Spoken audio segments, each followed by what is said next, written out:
तो हेलो दोस्तों, स्वागत है आप लोगों का हमारे इस यूट्यूब चैनल पे। दोस्तों, आज की इस वीडियो में हम देखने वाले हैं इलाहाबाद यूनिवर्सिटी में जो एलएलबी का कोर्स है उसके बारे में हम देखने वाले हैं, क्योंकि यूनिवर्सिटी ऑफ इलाहाबाद एलएलबी के लिए खुद से एंट्रेंस एग्ज़ाम करवाती है, जो कि उसके बारे में हम देखने वाले हैं कि उसका एलिजिबिलिटी क्या है, एग्ज़ाम पैटर्न क्या है, सीट कितनी है, फीस कितना लगता है, ऑफिशियल सिलेबस, फुल इन्फॉर्मेशन इस वीडियो में हम देखने वाले हैं। तो सबके मन में पहले आता है कि एलएलबी होता क्या है। तो एलएलबी का पूरा नाम बैचलर ऑफ लॉ होता है। यह कानून लॉ के क्षेत्र में एक स्नातक अंडर ग्रेजुएट डिग्री है, जिसके करने के बाद आप वकील यानी एडवोकेट बन सकते हैं। भारत में लगभग 2 तरीकों से एलएलबी किया जा सकता है। पहला है 5 वर्षीय इंटीग्रेटेड कोर्स, यह 12वीं के बाद किया जाता है। दूसरा होता है 3 वर्षीय कोर्स, यह किसी भी विषय में ग्रेजुएशन पूरा करने के बाद किया जाता है। अब हम यूनिवर्सिटी ऑफ इलाहाबाद में जो एलिजिबिलिटी है उसके बारे में हम देखेंगे।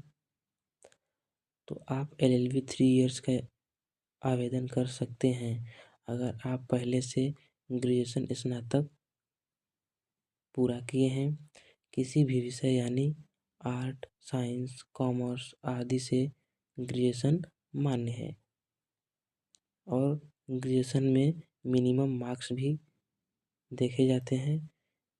जनरल सामान्य से 45%, ओबीसी 42%, SC ST 40%। तो यूनिवर्सिटी ऑफ इलाहाबाद में पहले तो ग्रेजुएशन पूरा करना होता है, और चाहे आप किसी भी सब्जेक्ट से, आर्ट, साइंस, कॉमर्स से किसी भी सब्जेक्ट से अगर आप ग्रेजुएशन पूरा किए हैं तो आप एलएलबी का एग्ज़ाम दे सकते हैं यूनिवर्सिटी ऑफ इलाहाबाद में, और परसेंटेज जितना मांगा है उतना रहेगा, तब भी आप आवेदन कर सकेंगे। अब एग्ज़ाम पैटर्न के बारे में देखेंगे। यूनिवर्सिटी ऑफ इलाहाबाद खुद से एंट्रेंस एग्ज़ाम करवाती है, जिसके नंबर के आधार पर ही एडमिशन मिलता है। परीक्षा का समय 2 घंटे होता है और पेपर में कुल 150 प्रश्न पूछे जाते हैं, और सभी प्रश्न ऑब्जेक्टिव MCQ होते हैं। हर सही उत्तर के लिए, यहाँ गलत लिखा है, यहाँ 2 होगा, 2 अंक मिलता है, और गलत उत्तर का कोई अंक नहीं कटता, यानी कोई नेगेटिव मार्किंग भी नहीं है।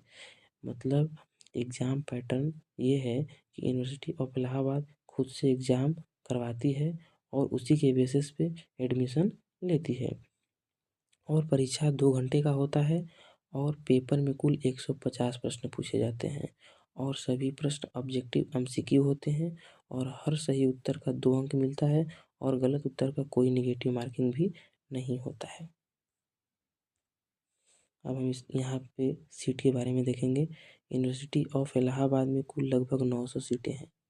यूनिवर्सिटी ऑफ इलाहाबाद में कुल लगभग 900 सीटें हैं, जो कि अफिलिएटेड कॉलेज का मिलाकर भी है। तो पहले हम देखेंगे मेन कैंपस में 300 सीटें हैं, फिर CMP डिग्री कॉलेज में 300 सीटें हैं, फिर ADC यानी इलाहाबाद डिग्री कॉलेज में 300 सीटें हैं। कुल मिलाकर 900 सीटें हैं। कुल मिलाकर 900 सीटें हैं। तो कुल मिलाकर 900 सीटें जो मेल और फीमेल दोनों के लिए हैं, और सीटें general, OBC, SC ST EWS में आरक्षण नियम के अनुसार बटी होती हैं। फीस स्ट्रक्चर के बारे में देखेंगे। मेन कैंपस प्रतिवर्ष लगभग 4000 से 6000 तक का फीस लगता है, जो कि 3 साल का कुल फीस लगभग 12000 से 18000 तक लगता है। अफिलिएटेड कॉलेज यानी Allahabad degree college, CMP degree college दोनों का प्रतिवर्ष लगभग 6000 से 10000 तक की फीस लगती है, और 3 साल की कुल फीस लगभग 18000 से 30000 है। अब इसके सिलेबस के बारे में देखेंगे। तो लैंग्वेज कम्प्रीहेंशन, हिंदी और इंग्लिश से 25-25 प्रश्न पूछे जाते हैं, यानी कि 50 प्रश्न। Reasoning, mental ability and legal aptitude, यानी रीजनिंग एंड मेंटल एबिलिटी से 25, लीगल एप्टीट्यूड से 25, यानी इस दोनों से मिलाकर के भी 50। General awareness and current affair से भी 50, यानी कुल मिलाकर 150 यानी 150 क्वेश्चन पूछे जाते हैं। पेपर के बाद क्या करें? पेपर के कुछ दिन बाद आंसर की जारी होता है, जिसमें आप अपने अनुमानित अंक दे सकते हैं। फिर इलाहाबाद यूनिवर्सिटी रिजल्ट यानी स्कोर कार्ड जारी करता है। अपने कुल अंक और रैंक देख सकते हैं इसमें। रिजल्ट के आधार पर मेरिट लिस्ट जारी करती है। अगर आपका नाम मेरिट लिस्ट में आता है तो आपका एडमिशन हो जाएगा, और मेरिट लिस्ट में नाम नहीं आता है तो सेकेंड लिस्ट का इंतज़ार करना होता है।